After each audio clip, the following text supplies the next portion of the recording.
Have you ever heard the story of Icarus, the boy who flew too close to the sun?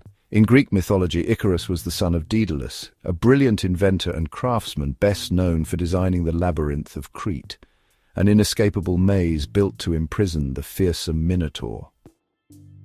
But Daedalus and his son eventually found themselves imprisoned in a soaring tower by King Minos, trapped by the very ruler they had once served. Determined to escape, Daedalus did what he did best. He got creative. Using feathers collected over time and wax as an adhesive, he created two sets of wings, one for himself and one for his son.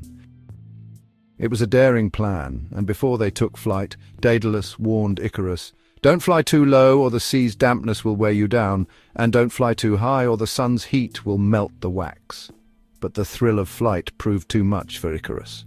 Caught up in the wonder of soaring through the sky, he rose higher and higher until the sun melted the wax in his wings. His feathers scattered, and he plummeted into the sea below, where he drowned. The aftermath of this moment is captured in Herbert Draper's painting The Lament for Icarus. Painted in 1898, it shows Icarus lifeless, his body still draped in enormous ethereal wings that look more like those of a mythical bird than a human invention.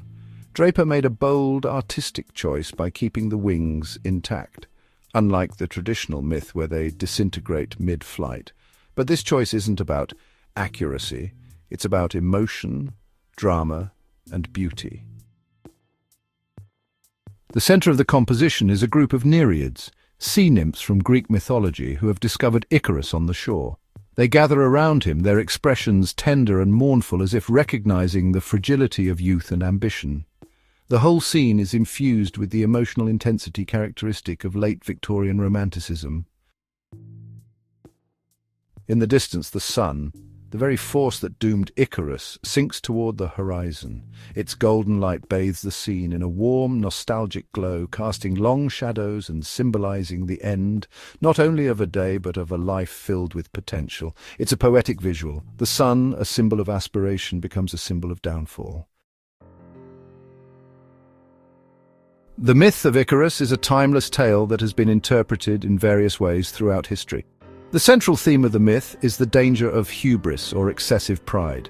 Icarus's tragic fate serves as a cautionary tale about the consequences of overreaching and ignoring wise counsel. However, the story also carries a message of aspiration and the human desire to push boundaries. Icarus's flight, though ultimately doomed, represents the spirit of innovation and the quest for greatness. This duality is what makes the myth so compelling and enduring. From ancient poets to modern storytellers, the legend of Icarus continues to resonate, reminding us of the delicate balance between ambition and humility. It is this balance that defines our humanity and drives our progress, even as we remember the lessons of those who have flown too close to the sun. Through drama, beauty, and myth, the Lament for Icarus represents the dangers of unchecked ambition, but also the haunting glory of daring to dream. Because even in failure, there's something noble about reaching beyond our limits. Draper's Icarus may have fallen, but he fell chasing the sky. His wings, still majestic and whole, become a symbol not of defeat, but of human longing, creativity, and the eternal desire to transcend. In the end, it's not just a painting about loss, it's a tribute to the dreamers who fly, no matter the risk.